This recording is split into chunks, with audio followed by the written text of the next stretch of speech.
Tom, you're just about halfway through your first student trip. Think you'll stick with railroading? Oh, it's fine so far. But a couple of my buddies say there's no future in it. You know, you hear so much about railroads not being around much longer, that they can't meet competition, they don't keep up with the times, you know. Yeah, I've heard all that. But long after I'm Pocatello Night Yardmaster in the Happy Hunting Ground, and you're a fire-eyed officer who has fricasseed supervisor for lunch, this outfit will still be here.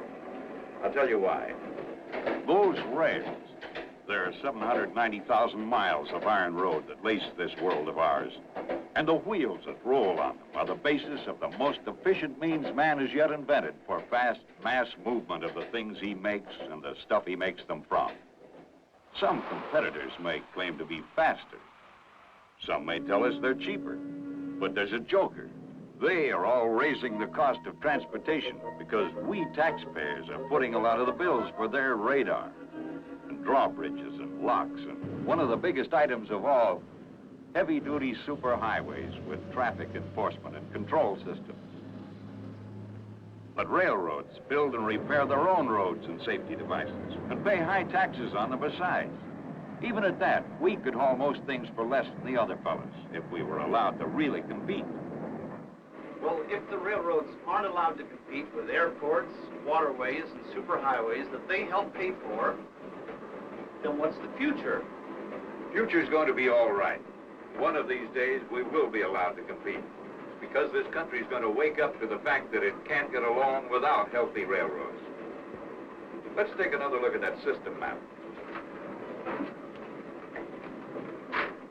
From this 3 million square miles of land, we get more than enough food for 180 million Americans and nearly every raw material for making things. We have the richest natural resources endowment of any people. It's all spread out. Every state mines, harvests, or manufactures something that every other state needs. Las Vegas, for instance, is a city that has to import nearly everything it uses, including poker chips. Nevertheless, from the Vegas area, not only a great deal of raw materials, but also considerable finished products are shipped out. 217,000 miles of railroad really unite the states. They help make us the biggest nation of consumers with the world's highest living standard by smoothing out our economic geography. For example, from a Wyoming iron mine, we hauled the ore that went to a Utah mill to make the steel that we hauled to a California factory to make, among other things, the bathtub that we hauled back here for a new housing project. Because of good transportation, an old sea dog of 3 years doesn't have to live across the street from a factory that is down the road from a steel mill that is next door to an iron mine just to do a little tugboating. Now here we are, Union Pacific, the strategic middle route, operating around 9,600 miles of road. We serve some of the best neighborhoods in the country. At Council Bluffs, we tap Chicago in the east. 7 railroads funnel traffic to us here.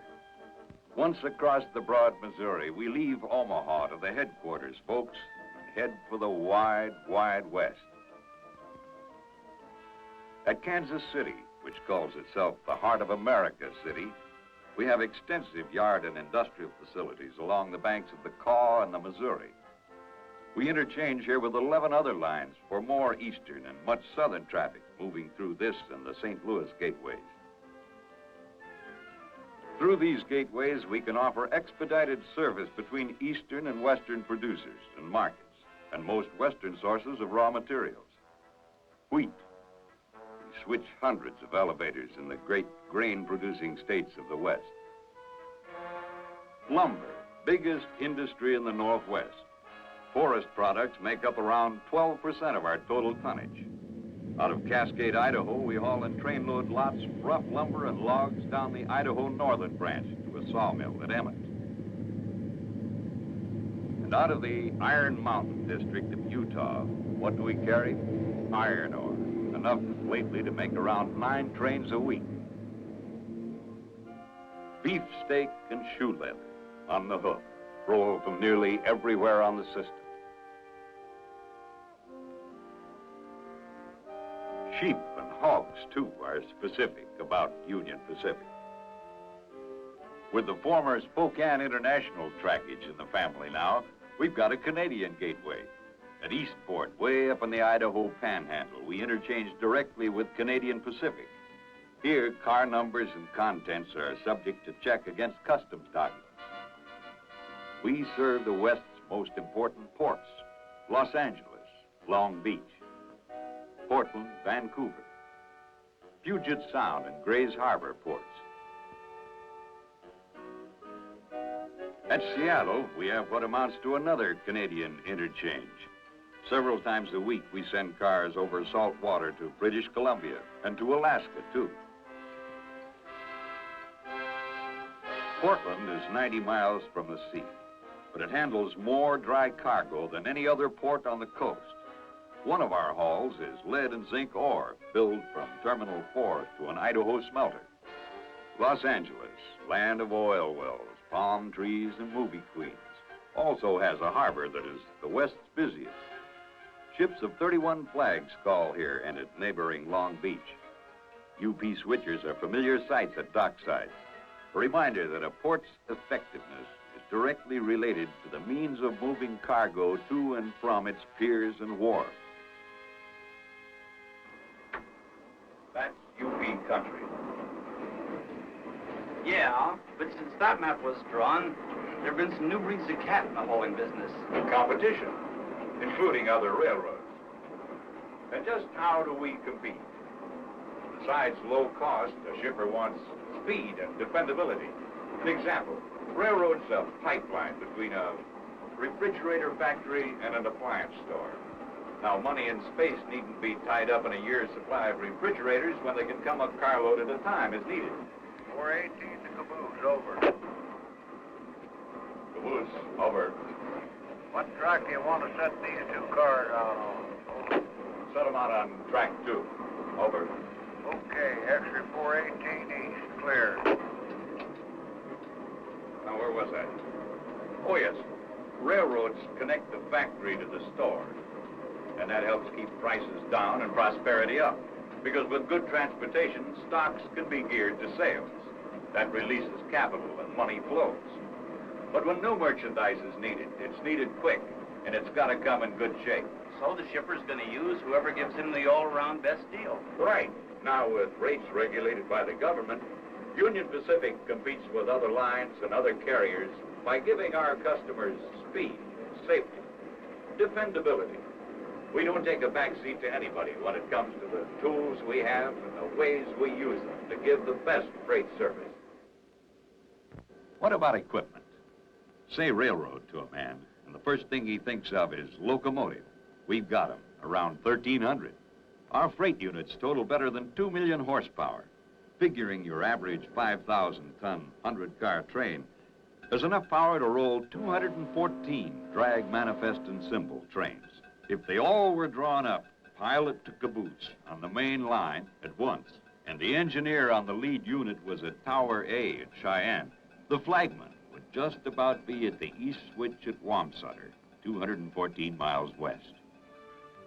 Railroad men around the world agree that the diesel-electric locomotive is a flexible, dependable, if expensive, piece of equipment.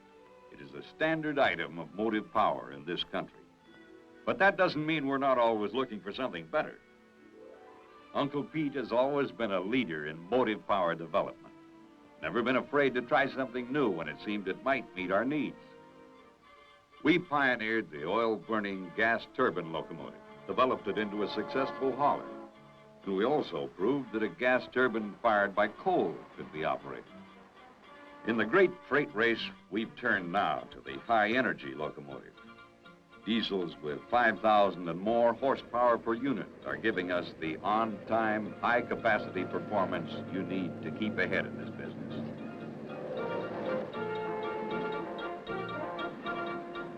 Our diesel units, which range from 1,500 to 5,500 horsepower, are used much like building blocks, one or several, according to the needs of the train.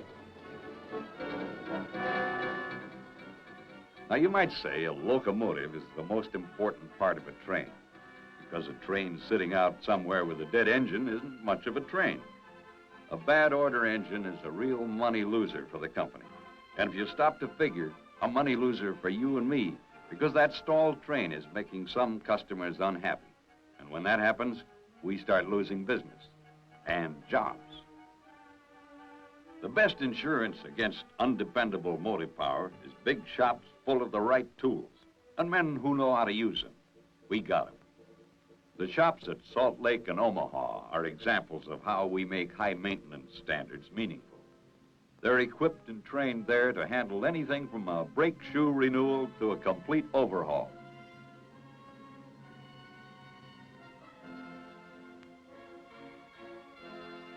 Using production line techniques, some 500 cylinder heads a month can be reconditioned. One operation is that of grinding out the low spots in the valve seats. Also, in a month's time, 700 to 1,000 injectors, vital to diesel performance, are inspected and overhauled. Before they go back in an engine, their output must be within 5 cc's of a specified amount and must match the other injectors for that engine within 5 cc's. Although our maintenance standards are high, we make sure the things we buy are good to start with. For instance, to see how much they'll bend under a certain load, freight car crossbars are put to slow, steady torture in a tensile testing machine by the thoroughgoing men of our Research and Standards Engineer Department.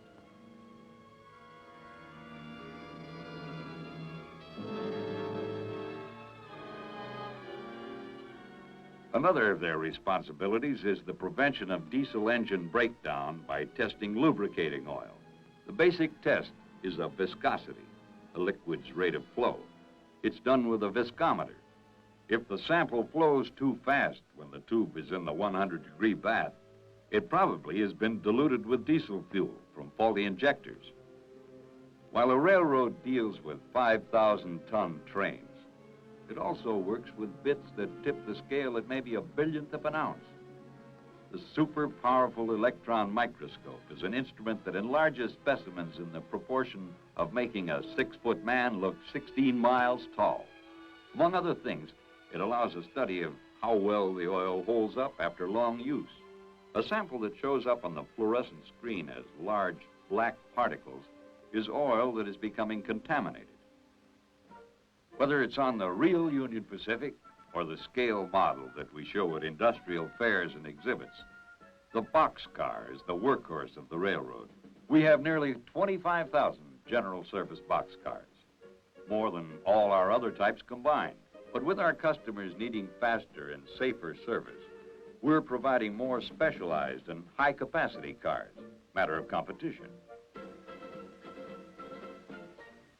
Some of the most interesting of these special cars, from the point of appearance and business they've generated, are the 89-foot multi-level cars for moving new automobiles. By using easily set ramps, each car can be quickly loaded and unloaded. With these 12 to 15 capacity cars, we can offer savings over highway haulage.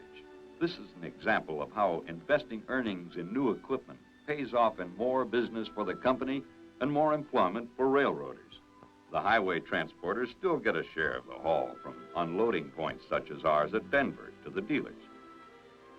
Speaking of multi-levels, we developed these 3-deck stock cars so that we could move hogs more economically from the Middle West to coast points. By hauling more per car, we cut costs. In addition, the shipper saves time in spotting, loading, and unloading. Important to the shipper also is care and comfort of the animals. They still have plenty of headroom, and as in all our stock cars, the decks are covered with sand and straw to ensure arrival in good condition. Most of our special cars are adaptations or refinements to standard cars. Take a general service flat car, add bulkheads built solid with the ends, and you combine the easy side-loading features of a flat with the end-holding qualities of a gondola. Acquiring these cars originally to carry slippery, fragile plasterboard out of Nevada, we've found other shippers who like them. The cantilever bulkheads are designed to take million-pound impacts, such as from the shifting forces that can come about with slack action in a moving train. Traffic men at an Oregon aluminum plant like the bulkhead flat car for moving ingots and other shapes. Heavily banded and end-stopped, the 13,000-pound ingots move securely. Like plasterboard, a commodity that is also hard to hang on to, is finished lumber. Another of our Oregon customers, a huge sawmill and wood products plant, finds the merits of the bulkhead flat car desirable for its purposes. Packaging #1 grade lumber protects it from the weather.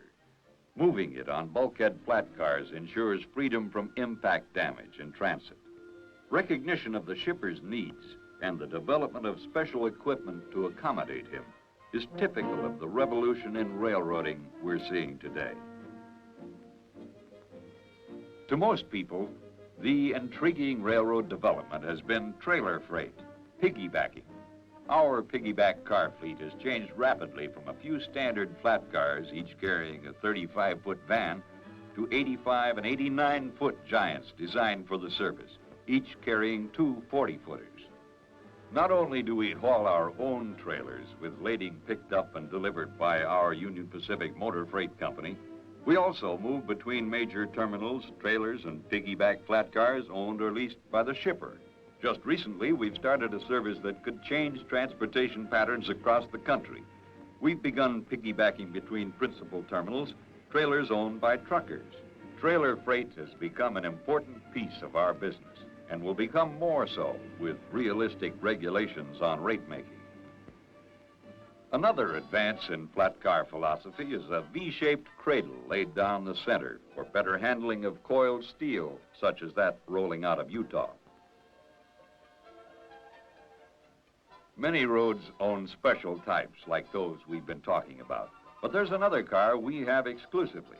85-foot super cushion cars with Minuteman missiles are interchanged at Hillfield, Utah for movement between there and various launch sites. The birds themselves nest in their own air-conditioned trailers. Common now, covered hoppers still are special enough that many are assigned to specific services. Originated for cement, they offer easy unloading plus protection for other bulk commodities such as soda ash, phosphate fertilizer, alfalfa products, and clays. The latest in covered hoppers is equipped with a trough hatch that runs the length of the car. This is a feature that makes filling faster, easier, and more even. The covered hopper is another car that has undergone the enlarging treatment. Our new ones are 90-tonners. For bulk sugar and flour, which tend to compact in transit and become hard to empty, the air slide covered hopper is useful. It was devised to give gravity an assist. Looking inside this car, one sees what appears to be a conventionally arranged 2-compartment hopper. Closer inspection reveals something different. A specially woven fabric lies between the lading and an air chamber near the outlet. To unload, low-pressure air is connected, and passing through the fabric, it virtually fluidizes the lading, which then flows out by gravity. A simple addition to an ordinary boxcar can make it a special car. Most of the soda ash from Wyoming is shipped in covered hoppers, but some consignees don't have conveyors for gravity unloading, so we supply boxcars to which roof hatches have been added. The consignee is happy with the shipper, and the shipper is happy with us. A car that is always in demand is the double-door boxcar. One Oregon plywood processing plant will take all we can furnish. The shipper likes the 15-foot opening that permits fast loading with forklift trucks. Of course, these cars are costlier. The wide doorways require stronger underframes and stouter side sheets. If piggybacking has caught the public's eye, the equipment that interests most shippers and keeps the Car Service Bureau busiest is a new style of boxcar. This is the car that shippers cry for. It's insulated, a big selling point, particularly with canners who may be shipping during the winter months. But the most important features are the cushioned draft gear to protect the lading from shock and the load restraining devices inside, which do this too, besides making loading and unloading much faster and cheaper by eliminating the need for dunnage.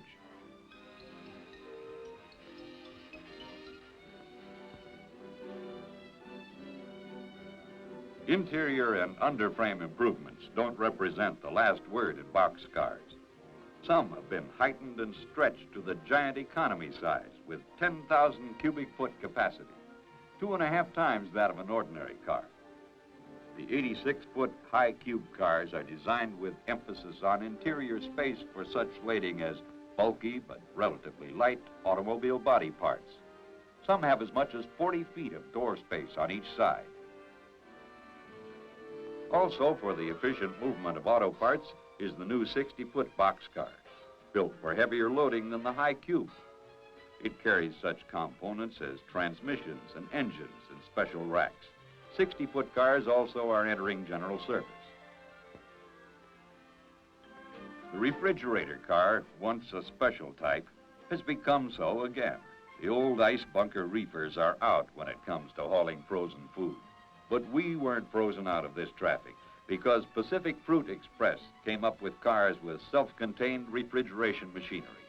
Except for once or twice daily inspection on the road, the diesel-powered refrigeration units are so reliable they can run for 3 weeks, even without refueling. PFE has taken the same idea and jumped into trailer freight with it. Temco vans offer the very best in piggyback door-to-door service.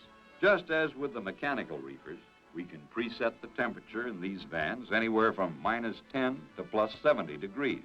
We not only can keep frozen foods rock hard clear across the country, but also maintain just the right climate for meats, butter, and other perishables.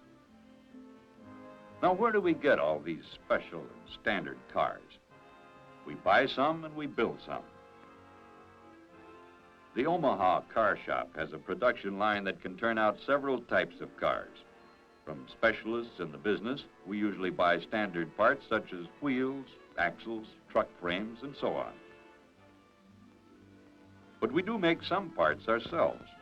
For example, spring plates for R40 reefers were turned out with a 15-ton press.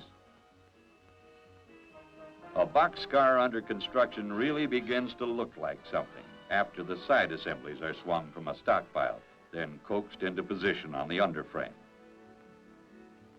Once all the truck components have been put together, they are ready to be rolled to the waiting car body. Of course, every car we've built, bought, or rebuilt for a number of years now has roller-bearing axles. A salesman wouldn't run much risk putting his foot in this door, but in our trade, doors must operate. And since few of our customers hire weightlifters, we anticipate their requirements by being certain everything works. Our car department people provide some of the best assurance of safe, dependable operation by finding and repairing any defects a car may have before okaying it for service. When a car must be set out for repairs, muscles and minutes are saved whenever possible on the rip track. Men and machines team up to make the job easier and safer. On the road, one of the greatest time savers is the practice of roll-by inspection. Alert car inspectors not only preserve life and property, but have cut station delays often by as much as 85%.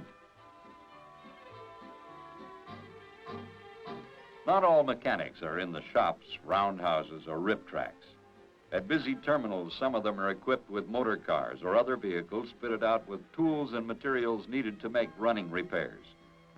Car inspectors can quickly range a briefly stopped 100-car train for such routine maintenance as brake shoe replacement.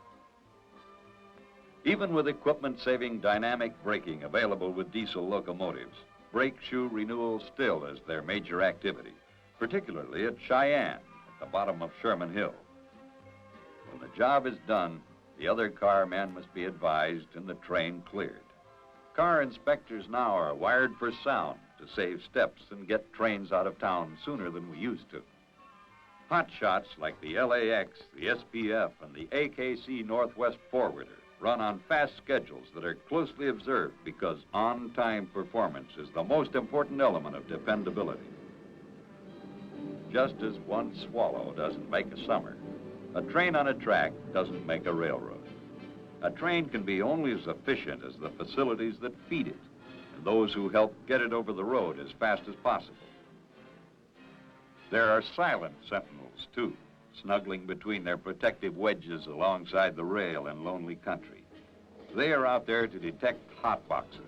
The trackside scanner picks up the heat that radiates from each journal of a speeding train. This is converted to an electrical signal and transmitted to a readout station where it appears as a spike figure on a graph. An overheated journal shows up as an abnormally high spike. Its position in the train can be located by the operator or dispatcher, who then can have the train stopped for inspection. One of the handiest things around a railroad is a place to sort out cars. Switching cars is a time-consuming chore, but at Pocatello and North Platte, retarder yards simplify the job. At North Platte, the busiest yard on the railroad, some wonder machines help make switching safe and efficient, easier. Here, incoming trains are broken up as they are shoved over a hump track. Then gravity takes over and the cuts roll down the leads to classification tracks for makeup as outbound trains. Referring to his marked consist, the hump foreman pre-selects tracks for a train being classified and directs the pin puller below where to make the cuts. As each cut of cars comes down the hump, its speed is picked up by radar, the same principle that trips up speeders on city streets. Every cut moves differently, governed by weight, wind resistance, and mechanical condition of the cars. The radar information is stored in a computer housed near the hump. The computer, knowing the track selected for the cut, in a flash correlates its speed, rollability, and distance from the next cars on that track to automatically set the pressure of the retarders so the cut of cars will roll to an easy coupling. The pneumatically operated retarders press their shoes against the wheels to slow the car if the computer says it moves too fast. The foreman's track selection already has been transferred and stored in an amazing mechanical memory bank in the computer building. It operates on a code system that uses the magnetic properties of 8 brass or steel marble-sized balls. The machine can store the switching movements for a whole train, directing the cuts left and right through the switches as varying sequences of the balls pass through it and activate its relays.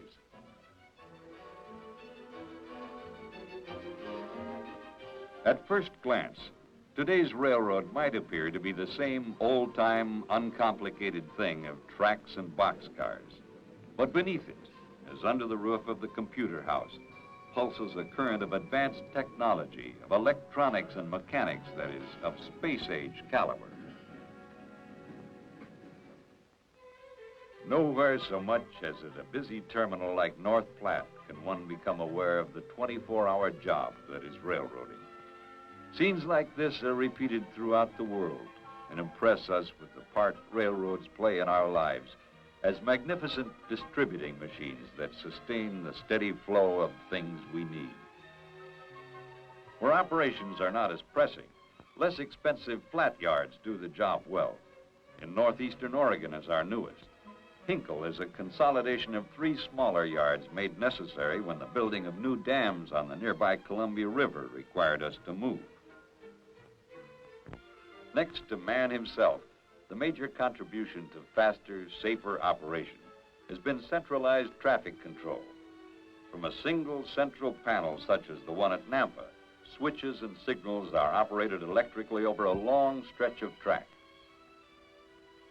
It's possible with CTC on a single track line with long sidings to have 2 trains meet without stopping and safely pass.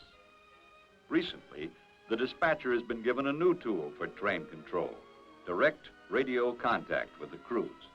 CTC is truly push-button railroading and a ready-made answer to anyone who says we're old-fashioned.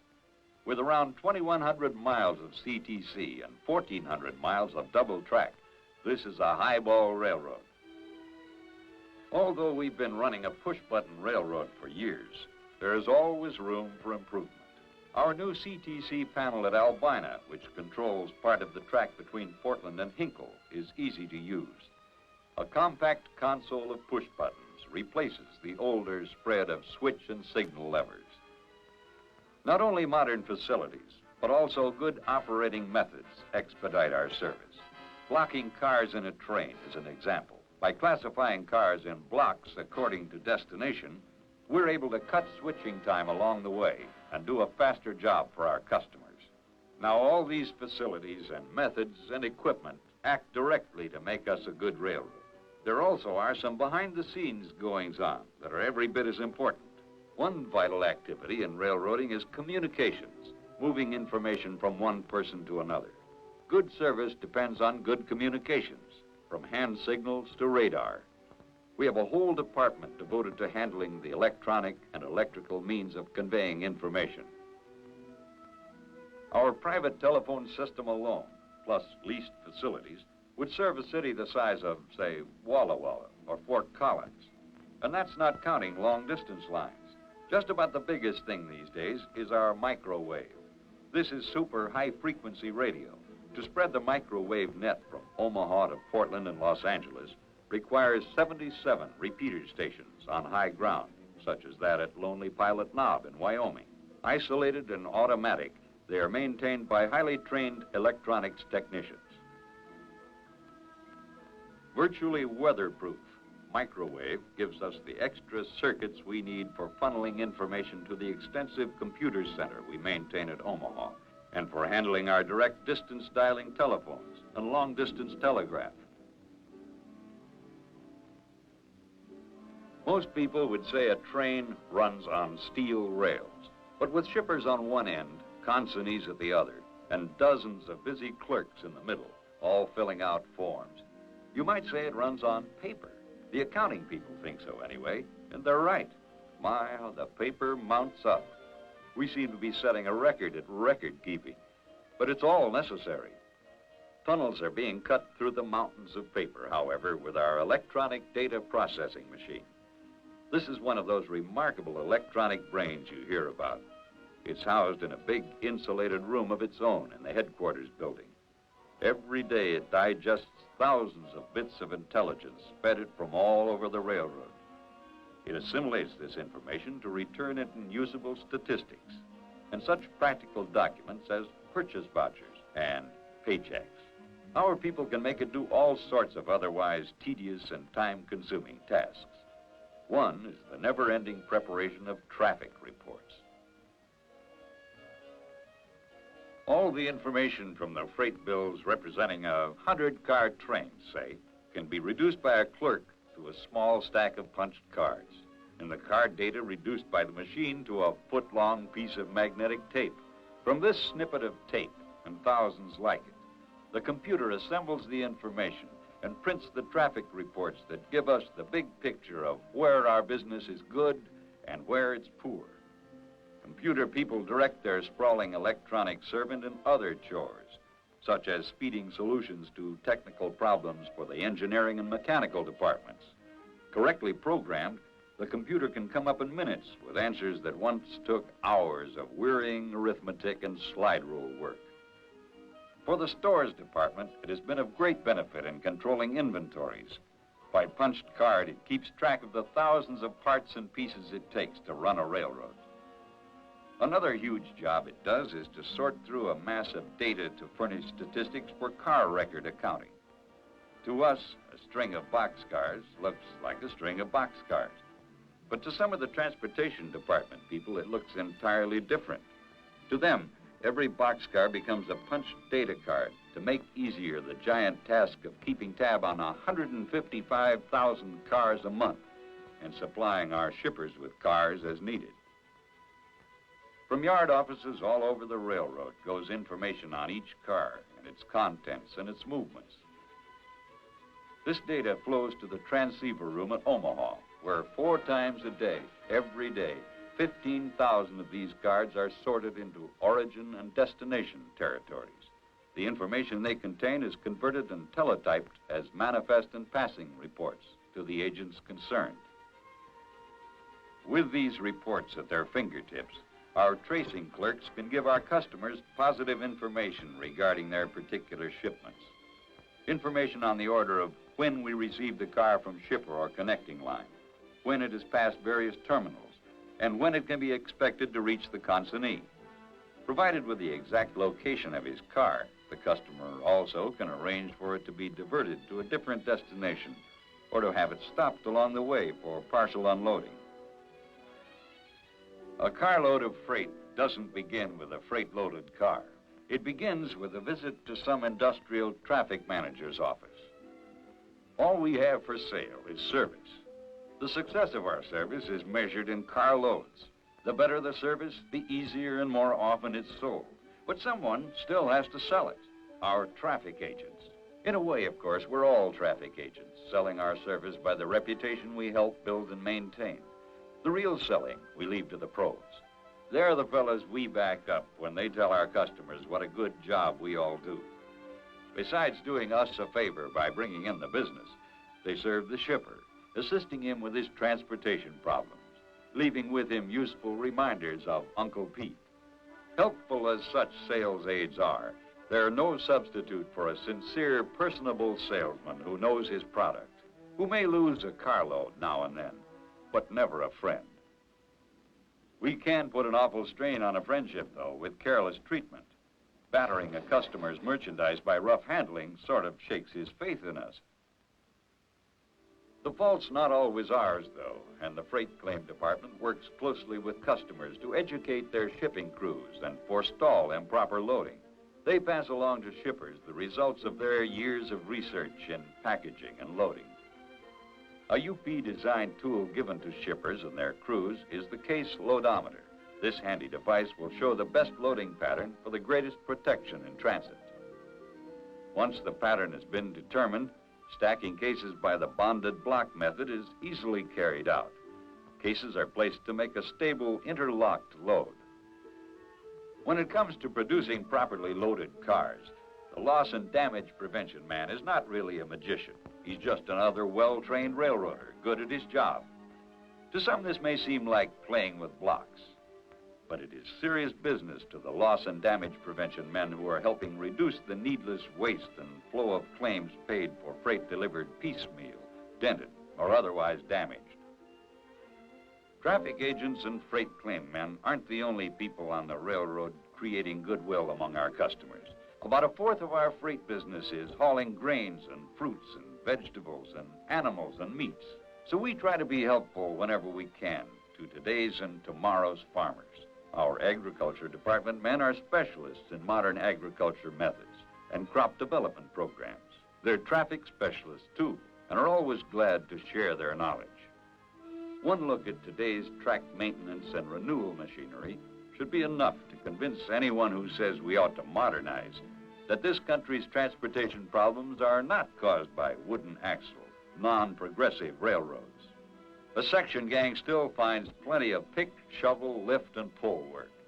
But for big jobs, the engineering department has further modernized the section men with some ingenious machines that not only take much of the back brake out of gandy dancing, but also leave the track as near glass smooth as it can be made. Now, all this track and the trains and terminals and tools and techniques we've talked about, plus clerks and carmen and cashiers and mechanics and, of course, conductors, are Union Pacific. Each of us has his trademark. Call it character, personality, reputation, public image. Uncle Pete has an image to maintain. As a publicly owned corporation, UP is literally a person on paper, with many of the civic obligations that you and I have. For some of us, our interest in the company doesn't end at the same time as our particular 8 hours or shift or job or trick or 150 miles. We discover company activity has followed us home. Our confidence in UP, maybe for reasons of personal gain, maybe as a kind of loyalty, extends to being part owners of the company by including UP stock in our personal investment and savings programs. Those of us who are stockholders get an annual report from management. Among other things, the report tells us about one of UP's main civic responsibilities, taxes. Being a railroad, we're hit pretty hard. $771 million in the past 10 years for income, retirement, unemployment insurance, and property taxes. UP taxes help build schools and parks, also airports, highways, and waterways for our competitors. Tax paying is but one of our civic duties. We do many things we don't have to. You and I chip into charities.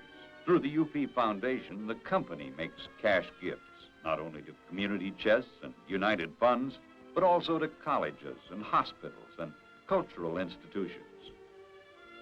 Through UP scholarships, we help promising agricultural students further their educations.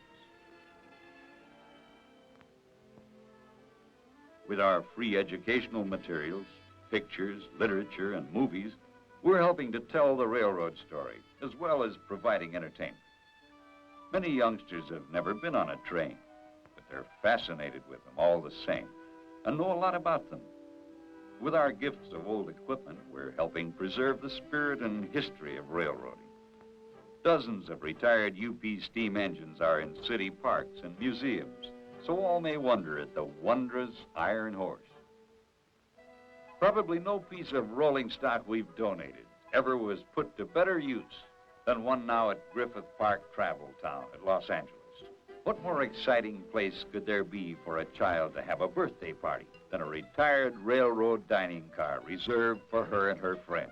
We gave it to her and to all the other youngsters of the city. We can do these things because we're a profitable business. As profitable as we can be with old-fashioned regulations and discriminatory taxation. We'd like to make more money. Who wouldn't? And that's no sin. We do as well as we do because of the facilities and equipment and methods and people we have for giving the best service. As long as all of us do this for our customers and our communities, we're going to stay in business. Does that answer your questions? All but one. What's that? How did you ever get to know so much about this railroad? Well, Tom, you stay in this racket as long as I have, and you'll learn a few things, too. Of course, it helps if you've seen the new company movie.